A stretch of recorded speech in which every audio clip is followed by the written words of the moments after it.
South Africa stands on the brink of political chaos tonight as shocking reports emerge of explosive arrest warrants quietly issued against several senior members of the African National Congress. The country, still grappling with years of corruption scandals and public disillusionment, has been thrust into turmoil as whispers of high-level criminal investigations sweep through government corridors and spill into the public sphere. According to sources within South Africa's top crime-fighting unit, the crisis began late last week when detectives handed over a sealed dossier to the National Prosecuting Authority. That secret file allegedly contained an extensive web of evidence, bank statements, internal emails, encrypted financial transactions, and offshore remittance trails, all pointing to a network of corruption involving some of the ANC's most powerful figures. Within hours, a handful of senior investigators, acting under extreme confidentiality, reportedly signed off on a series of arrest warrants. The warrants were circulated in silence, known only to a small circle of trusted officials, yet the political ripple was immediate. By the following dawn, at least 3 senior ANC leaders had vanished without trace.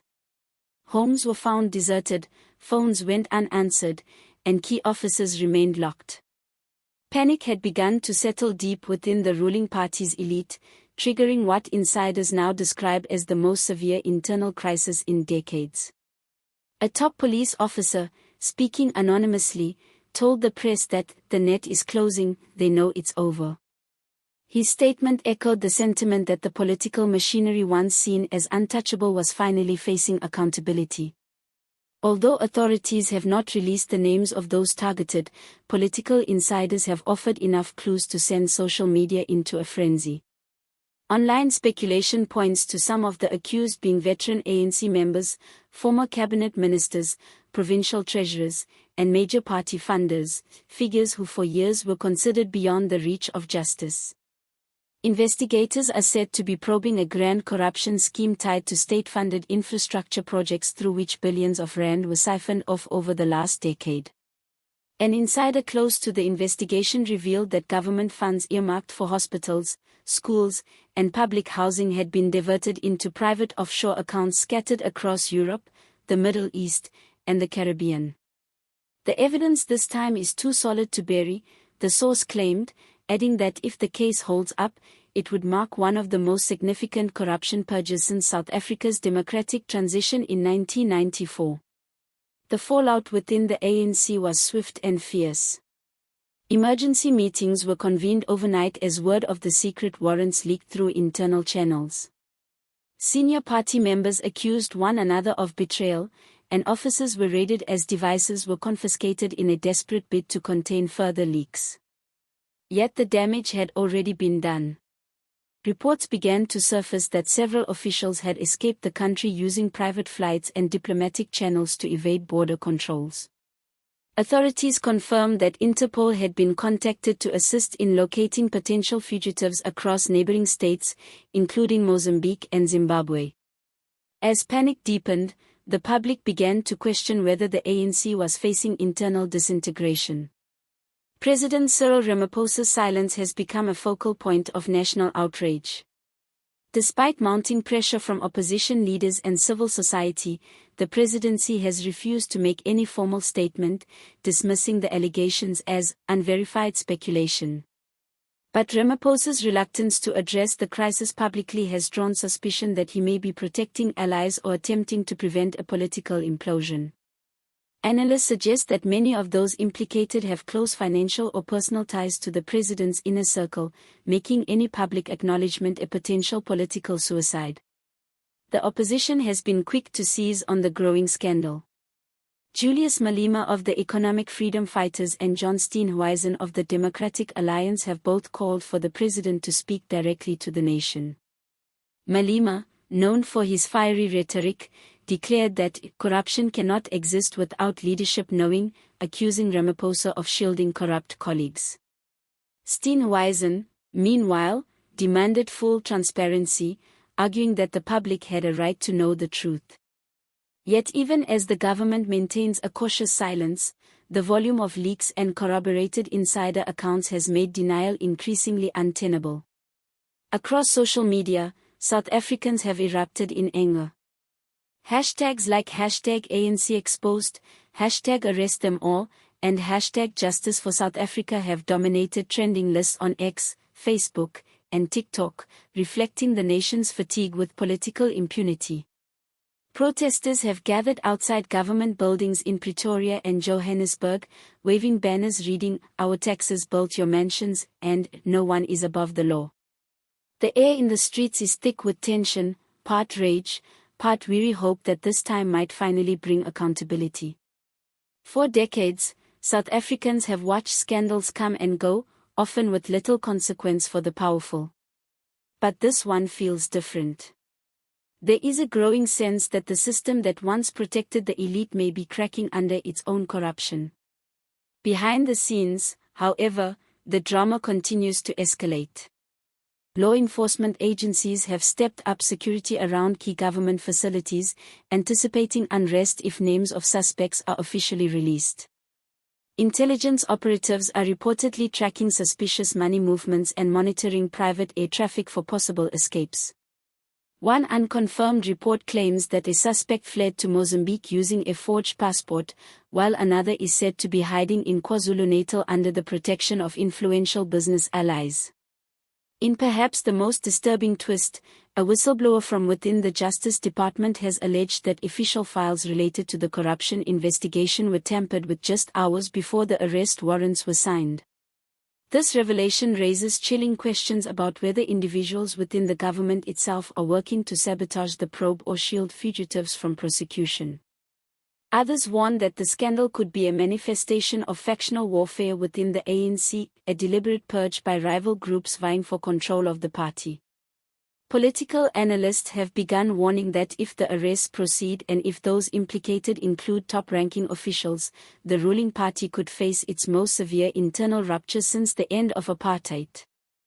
Experts believe that what began as an anti-corruption investigation could soon escalate into an all-out political war. Rival factions within the ANC are reportedly positioning themselves to exploit the chaos, reshaping the power hierarchy ahead of the 2026 elections. "We're not just looking at criminal charges," one analyst observed. "We are witnessing a fight for the soul of the ANC, and perhaps for the stability of South Africa itself." The implications stretch far beyond domestic politics. International observers have begun expressing concern that the scandal could undermine investor confidence and destabilize one of Africa's largest economies. With unemployment and inflation already crippling millions of households, prolonged political instability could devastate markets, weaken the rand, and stall critical public infrastructure projects. Economists warn that continued uncertainty could scare away foreign investors and delay development programs vital to South Africa's recovery. The stakes, they say, could not be higher, not only for the ruling party but for the country's democratic reputation on the global stage. Inside Parliament, tensions are reaching a breaking point. Opposition parties have pledged to introduce an emergency motion demanding that all details of the arrest warrants be disclosed publicly. Some ANC members, fearful of being tarnished by association, are reportedly considering breaking ranks to protect their reputations. Civil society groups and anti-corruption organizations have joined the chorus, calling for full transparency and immediate release of all investigative files to prevent interference. If those files disappear, so does the truth, one activist warned grimly, echoing widespread fears of a cover-up. Across the country, public outrage continues to mount. In cities from Cape Town to Durban, crowds have taken to the streets demanding justice and accountability. Students, trade unions, and ordinary citizens are uniting under a single cry: no more empty promises. Many South Africans see this as a watershed moment, a chance to finally dismantle the culture of corruption that has plagued the government for decades. "We've heard promises before," one protester said, "but this time we need results. No more excuses." The sense of anticipation is palpable. Every hour seems to bring new rumors about fugitives abroad, files gone missing, or unnamed ministers preparing to resign. Television stations have interrupted programming for breaking updates, and news outlets across the world have turned their attention to Pretoria.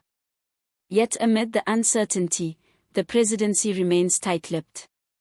Observers believe Ramaphosa is attempting to strike a delicate balance, act too forcefully, and he risks detonating the fragile unity of his party, remain silent, and he risks losing the confidence of the nation. Some speculate that he may be waiting for investigators to complete their initial arrest before making a statement, while others believe his silence signals complicity or paralysis. Either way, public patience is running thin. The ANC, long a symbol of liberation and democracy, now faces a reckoning that could redefine its legacy.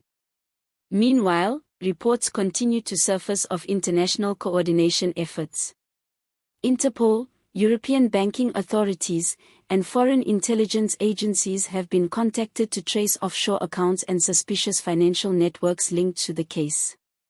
The scale of the investigation appears vast, spanning multiple continents and involving potentially billions of rand in stolen public funds. This global dimension has drawn comparisons to the state-captured scandals of the past, but with one crucial difference: this time, insiders say, the paper trail is unambiguous. Encrypted communications, wire transfers, and corroborated testimonies leave little room for plausible deniability. "It's not just smoke anymore," one investigator was quoted saying. "It's a fire that's already burning." As the sun sets over South Africa, the nation finds itself at a crossroads. For years, citizens have watched as corruption scandals were buried under bureaucracy and political spin. But this one feels irreversible. The walls of secrecy that have long protected the powerful are starting to crumble, brick by brick. The streets are alive with protest chants, and the media is relentless in its pursuit of the truth.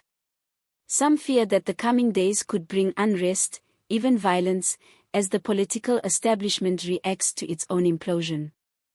Others cling to hope that this moment could finally usher in a new era of transparency and justice. Whether the current turmoil leads to genuine reform or simply another cycle of political maneuvering remains to be seen. But one thing is undeniable: South Africa is watching, waiting, and demanding answers. As the night deepens, the uncertainty remains heavy. Somewhere within the corridors of power, the fate of a nation's integrity hangs in the balance. Will justice prevail, or will another chapter of corruption and betrayal be written into South Africa's history? The coming weeks will decide. The truth, though still obscured by layers of secrecy and fear, is closing in, and this time, even the most powerful may have nowhere left to hide.